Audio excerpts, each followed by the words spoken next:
Les agents et cadres de la Banque internationale pour l'Afrique au Congo, BIAC en liquidation, ont été reçus le jeudi 21 juillet 2022 par le ministre des Droits humains, Fabrice Pouela.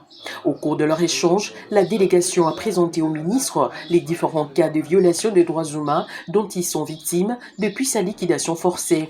Le président Félix-Antoine Tshisekedi Tshilombo fait du respect des droits humains son cheval de bataille. L'un des piliers de son programme, lorsqu'on dit peuple d'abord, mais c'est un peuple dont les droits sont respectés. C'est plus de 600 familles qui sont victimes de grandes injustices, d'une grande violation des droits humains au niveau de la Banque internationale de l'Afrique au Congo. Plusieurs années comme ça, réduire des compatriotes qui n'ont pas eu tort d'avoir du travail, de rendre de bons et loyaux services à cette banque qui malheureusement a eu des problèmes.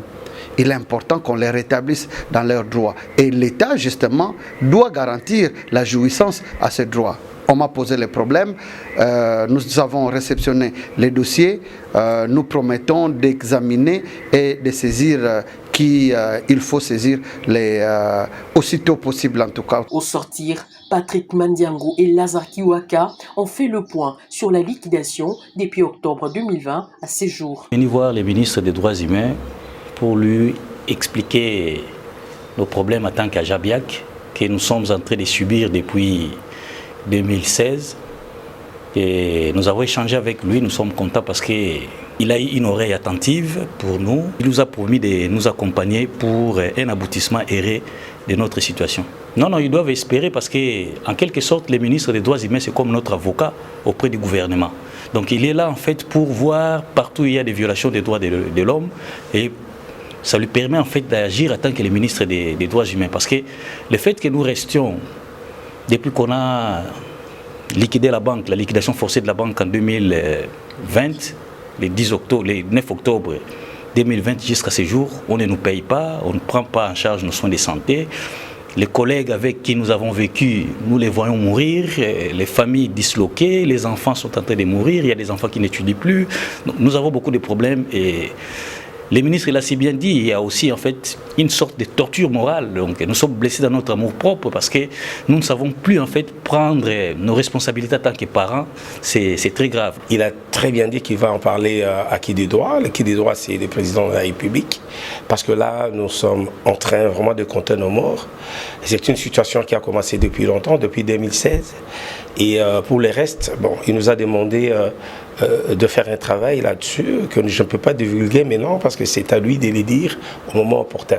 Danke Mukendi et Anderson Mafuta du Bon syndical de la BIAC en liquidation espèrent voir le droit humain des agents et cadres de la BIAC être respecté. Notre démarche auprès du ministre des Droits humains était de ressortir en fait ces droits-là qui ont été piétinés. Et nous avons également relevé le problème de comptes qui sont saisis.